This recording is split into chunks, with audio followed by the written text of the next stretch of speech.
What is going on, everyone? Mr. Mom Collectibles back with another video, and today we're going to be looking at the released Hot Toys 1/6 scale Wolverine from Days of Futures Past.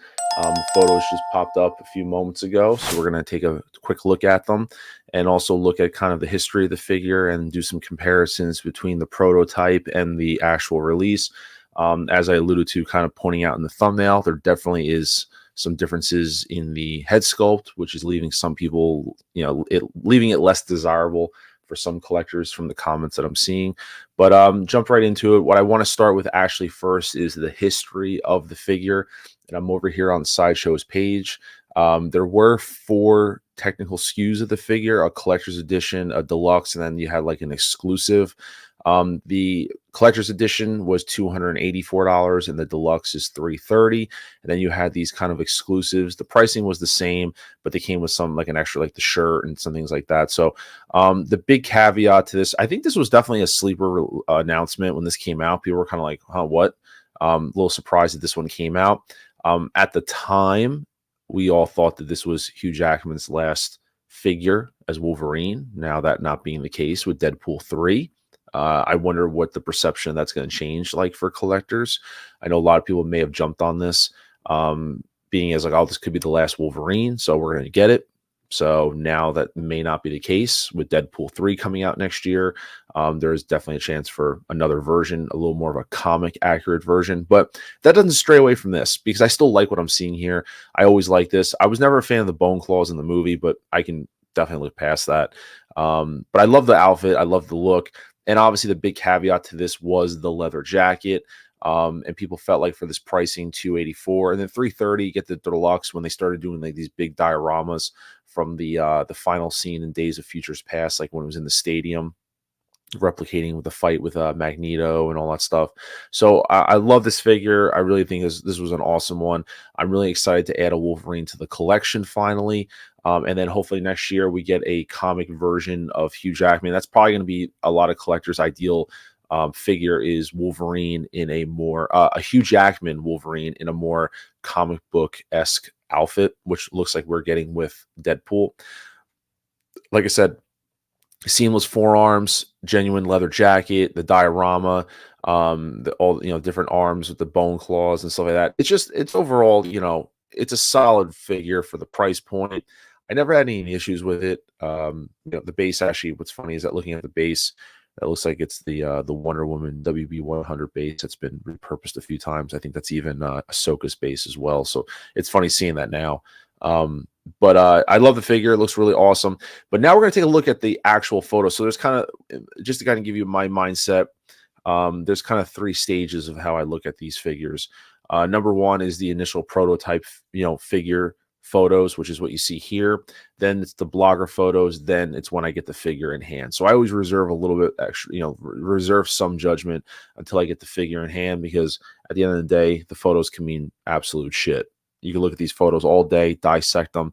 You're not going to know until you actually get the figure in hand. But that being said, we'll jump over now. And these are the actual blogger photos, the final photos.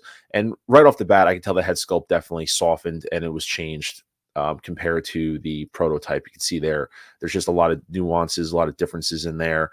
We're going to get to that because I have a comparison side by side. So like I said, looking at this, I mean, the photos look great. There's nothing here that's shocking me. No major changes. Looks like everything's pretty much the same.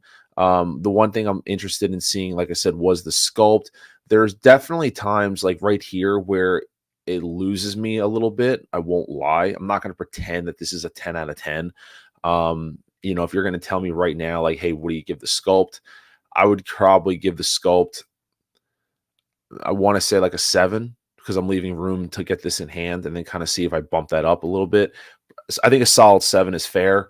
But like I said, there's times when it's going to be one of those sculpts where it loses you depending on the angle. Like this right here looks good to me. But then there's other versions like right there that doesn't really, it loses me there also. But nevertheless, I think there's a lot going on with this figure that really can get people excited for. I'm still getting the figure. I have this on, I day one pre-ordered this, so I have it on order. So I'm definitely getting it. Like even that looks like a pretty badass pose with the, I'll be posing him with a leather jacket. I'll definitely be taking advantage of all this. One could even say you probably pick up 2 versions just because there's so many display options with the jacket, with the black shirt. They give you a lot of different posing abilities with this figure. But the biggest thing is probably just going to be the head sculpt. Like I said, right here, it looks perfectly fine. It looks just like Wolverine, no complaints. It just depends on the angle of the figure that it might lose a little bit here and there. But I mean, I don't want to say it's to be expected, but when figures go into mass production, it seems like with some sculpts, there is a percentage loss that they get softened up because they're going to get detailed, refined, things like that. So that's really what's going on with this one. But I want to jump over to the actual prototype here. I made this little side by side here comparison. So, they're not direct on headshots, both of them, but you can see here, a little bit of the detailing in the face, the cheeks. Also, the shape of the face is this is more of a squared. It looks like the shape of the face is a little bit different. The beard itself, it looks like the beard's softer. But like I said, lighting complained to stuff, the photos. I'm taking this with a grain of salt, taking this from somebody that I'm not resting my sole judgment on just this, but I am just giving you as a viewer who's watching this an idea comparison of the prototype to the final that things do change. I can see, the eyebrows, little wrinkling in the forehead looks a little bit the same here, but I just feel like there was a little more definition in the prototype, and there's just a softness, in around the area. The mouth looks a little bit softer, the lips look softer, the nose looks different. There's definitely been tweaks to it. The ears even look a little bit different here. It's like I said, and like the hair.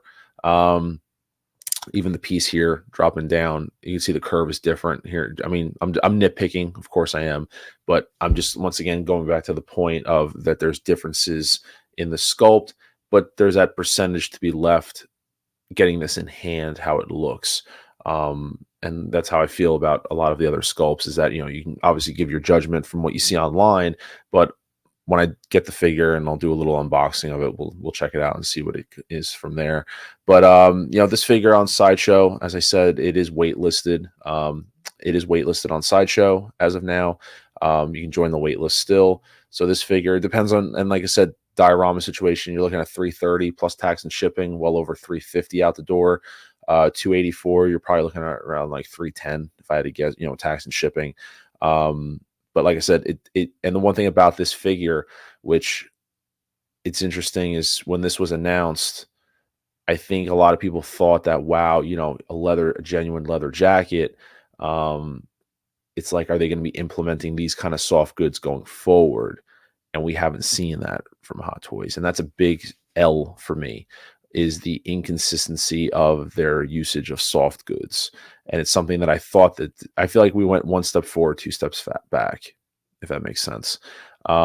Even like, for example, the artisan Scarlet Witch, who's supposed to be a DX artisan, minimally, I would think that her red jacket should be all leather, because it's a DX artisan, all the stuff, it's a premium price, and that's not even. So it's very interesting why this one got a real leather jacket. I mean, they could have done a pleather, they could have done a hybrid pleather leather material, but they're saying genuine leather on this. So it's just very interesting why they went all in on this one. And there's been subsequent announcements where we thought that we would get this, the DX artisan Anakin Skywalker. We thought that maybe we would get leather, robe, outfit to his apparel, leather, goods there. And we didn't. So it's like, it's interesting where it's one of those figures that's like, why do they do, and at the end of the day, there's no rhyme or reason for it. You can't really say it's a cost cutting measure, because, they literally did it on this figure and then they never did it again for anything else. And there was subsequent times when they could have added a real leather outfit, like I said, the Scarlet Witch, should have had a red leather jacket minimum, just to upgrade that figure to make it feel more premium for what they're advertising it. So that being said, I always find it interesting to look back on these figures when they were announced, and kind of from announcement to release, what has transpired between that timeline. And I think for me, I was hopeful that we would see more of this in upcoming announcements, and we really haven't, which is interesting from Hot Toys. So it's something to look forward to going forward, to keep an eye on, so to speak. But just to wrap it up, like I said, I have this one on order. I am getting this figure. I don't remember if I got the collector's edition or the deluxe. The base really wasn't doing anything for me. I was fine just getting the figure itself, because I'm trying to slim down my Marvel stuff and just kind of like picking and choosing more. So I think I got the regular edition. I didn't need the deluxe for the base. I think I got the exclusive collector's edition with the black shirt.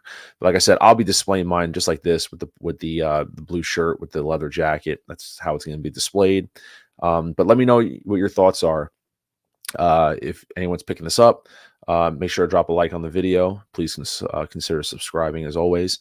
But let me know what your thoughts are on this and kind of what, I'll end it here with this photo. What you think about the head sculpt situation in terms of whether or not, are you happy with the final? Do you think that, they definitely deviated a little too much from final to prototype? Let me know your thoughts on that. And if you're someone that has this on pre-order, has this turned you off, and are you potentially going to maybe cancel your order? I just because there's always that window of people that are going to potentially do that. So let me know in the comments. But until then, this is Mr. Mom Collectibles saying thank you guys. Please enjoy collecting as always, and I'll see you guys in the next video. Take care.